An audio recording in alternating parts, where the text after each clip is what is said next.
I was at home a lot. We got an internet connection. I started just learning at home and following what passions I was into, and obviously got into technology and started writing about it.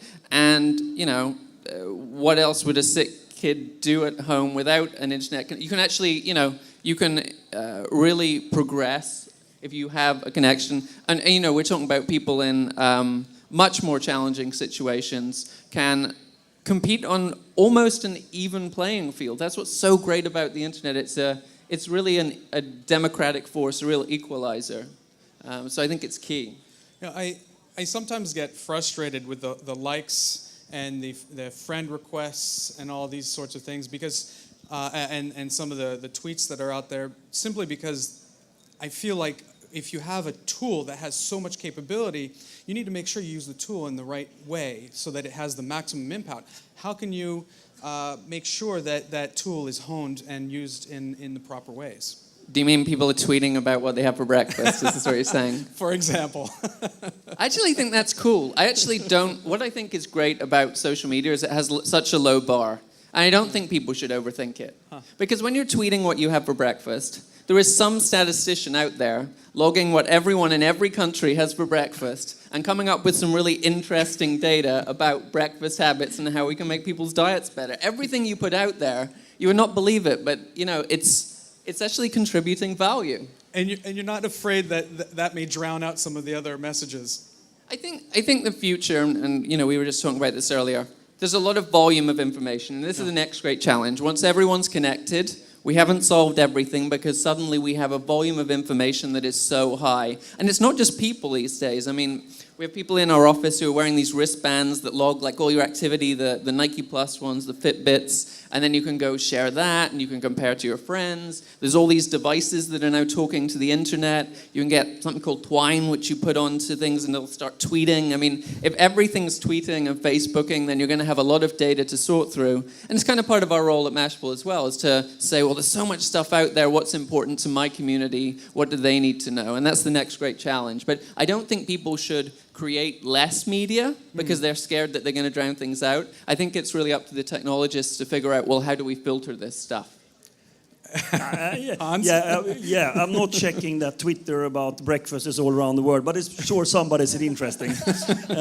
But what I would like to say is also that the barrier come down for making solution because of the mobility, the broadband, and the cloud. The cloud for me is an application on the internet or something, because the barrier of cost, as Pete is saying, is going down so dramatically. So when we talk about, for example, Connect to Learn, bringing technology education out to rural villages, you do that with a PC in the cloud. You have only a screen, a dumb screen, and a keyboard.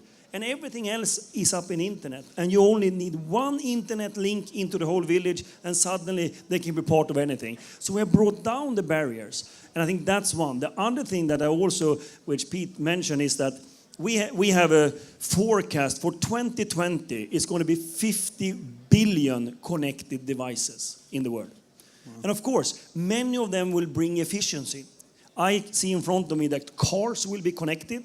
So traffic management in a city like Rio will be much more efficient. Don't go now, wait. It's a traffic jam here. They're going to steer it. You're going to reduce the CO2 emission. We just did in San Francisco, we're doing another experiment called social commuting. So it's a social network using the smartphone, actually using the smartphone, knowing where they are when they're commuting, to see that there are as full cars as possible going in and out of the city. And you use the social network, the mobility, and the broadband. Those type of ideas we would never come up with. But when you have all of you being part of it, then those ideas comes. I kind of have a question for Hans. I'm gonna steal your job. I can't wait to hear this one. Because this is something that's come up on our side a few times. and it's this. At what point does connectivity go from being a like to have to being a need? I mean, where on the hierarchy of needs is it? Because I think most of us still think, well, it's a nice to have, but shouldn't we be solving other problems first? I think that we probably have passed that as consumers.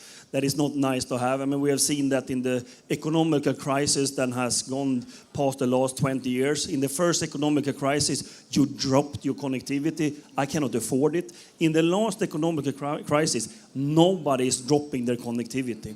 They see that as one of the most important things. And I also can say that the tougher it is in the country, economic climate or something, the traffic and the internet and the mobility is going up.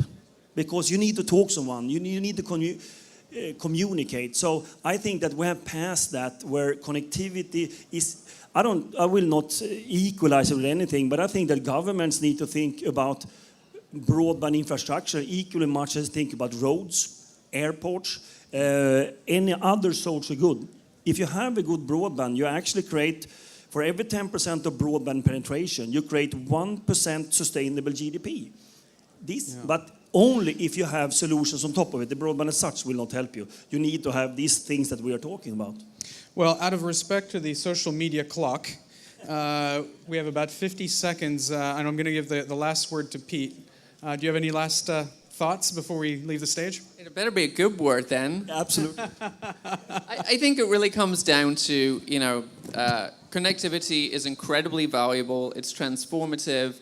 The more connected the world is, the better it will be, and the more opportunity we have to solve some of these problems that we're facing. They're huge global challenges. Nobody can solve them alone. But if we can get the communities that are actually living these problems to become part of the solution, if we can all unite. And that's really what this conference is about, right? It's about how do we bring social, how do we open up the conversation, and how do we solve these problems together?